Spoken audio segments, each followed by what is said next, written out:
Saya Nindya Arif Anur Aristi dari kelas 2025M.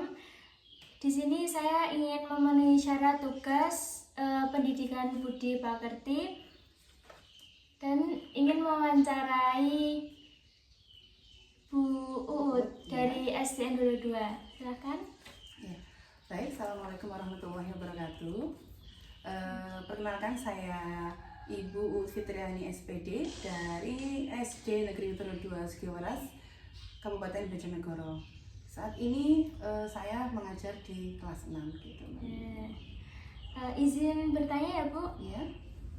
Yang pertama ini, apa tantangan terbesar dalam mengajar anak sekolah dasar? Tantangan terbesar karena saya berada di fase C, yaitu kelas 5 dan 6. Kebetulan saya mengajar di kelas 6, jadi kendala atau tantangan terbesar ketika saya mengajar di kelas 6 itu lebih kepada karakter anak-anak yang sudah menuju ke masa pubertas atau masa menjelang dari anak-anak menuju ke masa remaja. Jadi di masa-masa itu otomatis tingkat hormonal, emosional anak-anak itu sudah mulai berubah. Jadi tantangan terbesar yaitu yang pertama menghadapi emosi anak, karena dia sudah berubah dari anak-anak menjadi anak yang pemikirannya lebih dewasa, lebih terbuka, dan tentunya lebih kritis. Yang paling di antara ketiga itu, yang paling sulit sebenarnya tidak hanya tingkat emosi, karena kalau emosi mungkin antara teman, seperti antar teman saling silang pendapat, atau mungkin anak-anak yang cowok itu kan bisa sukanya berkelahi ya. Lebih lagi ke apa tadi ya? Jadi tingkat emosional anaknya itu dalam menghadapi lingkungan sekitarnya itu butuh banyak waktu dalam menyikapi, apalagi di masa-masa itu anak-anak juga sedang beranjak ke dewasa, sehingga pemikiran itu lebih kritis sama gurunya. Jadi apapun yang mereka tahu, yaitu mereka tanyakan. Oke. Nah, di sini kan nggak semua murid kan minat membaca ya. Betul. Jadi ada beberapa yang minat dan ada beberapa yang kadang nggak suka membaca. Betul. Nah, bagaimana cara Anda menumbuhkan minat baca sejak dini?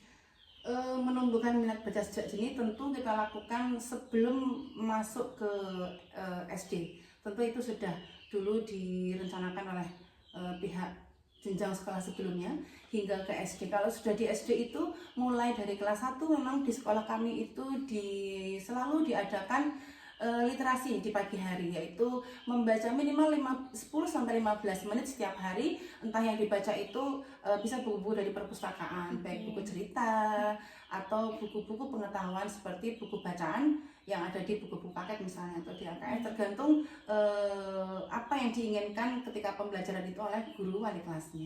Tapi memang setiap hari pasti dilakukan. Jadi peningkatan mutu siswa dalam literasi, karena literasi tidak hanya membaca ya, tapi pemahamannya juga itu memang sudah dipupuk mulai dari kelas 1, sehingga diharapkan nanti ketika sudah berada di kelas 6 atau di kelas tinggi, anak-anak itu sudah tidak ada yang kesulitan dalam mengeja maupun membaca, seperti itu. Oke. Nah, di sini kan banyak sekali metode belajar untuk anak-anak SD ya. Kadang itu ada yang lebih suka diterangkan, ada yang lebih suka belajar mandiri. Betul. Terus untuk sekarang, kalau masa sekarang kan lebih banyak yang memakai IA ya. Betul. Nah, menurut jenengan itu seperti apa metode mengajar yang paling efektif untuk anak-anak sekarang? Karena anak-anak sekarang itu lebih tertarik pada pembelajaran berbasis teknologi ya. Banyak sekali yang sudah kita usahakan atau kita lakukan di SD Metode 2 ini. Tentunya metode yang paling menurut saya selama saya megang kelas 6 beberapa tahun ini, metode yang paling sering digunakan, kan ini memang tergantung dengan keadaan anaknya juga. Basicnya anak-anak ini kan berbeda-beda, Mbak Nindi. Ada yang ada yang lebih cenderung, anak-anak itu lebih ke melihat, ada yang lebih cenderung ke aktivitas, ada yang juga belajar cenderung ke mendengar saja. Jadi ada anak-anak yang audio visual, Ada anak-anak yang suka memang dia itu berkolaborasi, beraktivitas gitu. Jadi kalau namanya itu metode kolaboratif ya. Kolaboratif itu terkadang kita harus mengajarkan anak itu agar dia mampu belajar secara berkelompok. Jadi di dalam kelompoknya itu nanti kita masing-masing sendiri nih, anak-anak yang memang suka audiovisual, ada anak-anak yang suka mendengarkan dari audio saja, dan anak-anak ada yang sisi lainnya. Nah, ketika nanti anak-anak yang suka misalkan mendengarkan gitu ya, nanti metode-metode itu akan kita pakai. Nah, nanti pasti anak-anak yang suka mendengar itu lebih tingkat kematangannya, tingkat penyelesaian soalnya itu pasti ketika yang sesi mendengarkan itu pasti lebih baik. Ada lagi anak-anak yang suka dengan proyek seperti PJBL gitu ya, dibuatkan suatu proyek ini. Nanti ketika masanya dia ketika memberi pelajaran itu, ketika sudah masuk ke pembuatan proyek, maka pasti yang siswa aktif dia pasti yang suka dengan proyek seperti itu. Jadi pembelajaran kolaboratif menurut saya itu lebih efektif karena kita menyesuaikan dengan kebutuhan masing-masing anak. Karena pembelajaran diferensiasi artinya adalah pembelajaran yang bisa membedakan keistimewaan atau bakat anak-anak yang suka dengan pembelajaran mendengarkan atau hanya melihat video saja, atau anak-anak yang suka belajar dengan beraktivitas seperti itu. Kalau saya pribadi kan lebih suka melihat contohnya. Kadang kan kalau diterangkan mungkin saya sendiri itu kurang paham. Tapi ketika ada tugas terus ada contohnya, misalkan seperti ini ya, saya langsung paham. Nah, jadi kadang kan beda-beda ya. Iya betul. Jadi mungkin kalau Mbak Nindi ini anak yang audiovisual, jadi harus mendengarkan dan juga harus melihat contoh. Kalau nggak ada contoh mungkin belum bisa berangan-angan gitu ya. Bisa betul itu.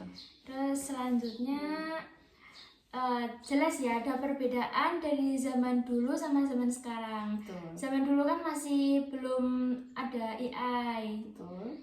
Terus juga zaman dulu mungkin belum terlalu mengandalkan elektronik lah. Teknologi. Iya, teknologi yang seperti inilah. Terus menurut jenengan iku apa perbedaan cara belajar anak sekarang dan anak zaman dulu? Betul apa yang Mbak Nini bilang tadi. Memang perbedaan antara anak zaman dulu, cara belajar dengan anak zaman sekarang itu saya rasa berbeda. Jangankan saya sendiri, ke anak saya itu kalau dibandingkan dengan zaman-zaman dulu itu memang jauh berbeda ya. Karena kita juga hidup di zaman yang berbeda juga. Jadi semua itu tergantung pada background kita masing-masing, zamannya masing-masing. Semua zaman ada orangnya, semua orang ada zamannya. Ketika di zaman sekarang otomatis sangat berbeda. Karena zaman sekarang itu kita tidak bergantung ya. Kita lebih bisa berkolaborasi atau menggunakan fasilitas internet yang ada. Karena memang sekolah-sekolah maupun sekarang di kota maupun sekolah-sekolah pelosok itu sudah menggunakan internet, berbasis internet. Jadi pembelajaran yang menyenangkan bagi anak-anak sekarang itu nggak cuma mau baca buku, nggak cuma mau menulis, tapi anak-anak sekarang itu lebih ke melihat, mendengarkan, dan mengerjakan sesuatu itu dengan bantuan teknologi. Contohnya kemarin saya sering sekali menggunakan aktivitas-aktivitas di dalam kelas yang menyenangkan atau joyful learning ya di bahasa metode deep learning. Itu pembelajaran bermakna dengan mengajak anak-anak itu belajar menggunakan metode game online. Biasa yang saya pakai itu Kahoot atau Wordwall. Itu menurut saya itu lebih nyampe di anak. Makanya itu kenapa ada yang namanya mindful learning, joyful learning. Nah, itu lebih masuk gitu lah, anak-anak itu lebih suka. Jadi apa yang kita ajarkan nanti kita tuangkan ke games itu dan anak-anak itu bisa menjawab dengan senang. Jadi zaman sekarang kalau anak-anak menggunakan HP ketika di sekolah itu bukan hal yang tabu ya, itu sudah umum. Jadi tergantung cara kita untuk menyampaikan, untuk mengkomunikasikan ilmu itu tidak hanya dengan buku saja, tapi dengan HP pun ternyata bisa menimbulkan hal yang positif. Jadi seperti Kahoot itu kan pembelajarannya kan harus scan QR code di Kahoot, lalu kita mengikuti rules-nya, menjawab pertanyaan-pertanyaan dari aplikasi yang sudah kita buat sebelumnya. Jadi anak-anak itu interesting, sangat menyenangkan, sangat tertarik gitu loh, senang. Jadi itu juga merupakan timbal baliknya itu nilai-nilai anak juga semakin meningkat. Jadi saya rasa guru-guru zaman sekarang juga harus melek teknologi ya Mbak Nindi ya. Jadi kita bukan ada di zaman dulu, kita bukan ada di zaman terbelakang, tapi kita sudah mulai ke zaman dimana semua itu berbasis teknologi menuju Indonesia emas gitu. Dan selanjutnya sebenarnya kan ada beberapa tipe murid ya. Nah, ada yang suka kadang nggak tertarik dengan pelajarannya kan, mesti sering-sering izin ke toilet, ada pasti ya. Terus ke kantin gitu ada, terus kayak main bola apa gitu. Nah, gimana cara Anda menghadapi murid yang kesulitan fokus di kelas, kayak dia juga kurang bisa fokus ke pelajaran, mungkin mainan coret-coret apa gitu. Untuk menghindari anak-anak yang minim fokus ya, artinya anak-anak yang tidak bisa fokus, itu ya seperti tadi. Jadi banyak metode-metode yang kita gunakan. Kalau emang anaknya itu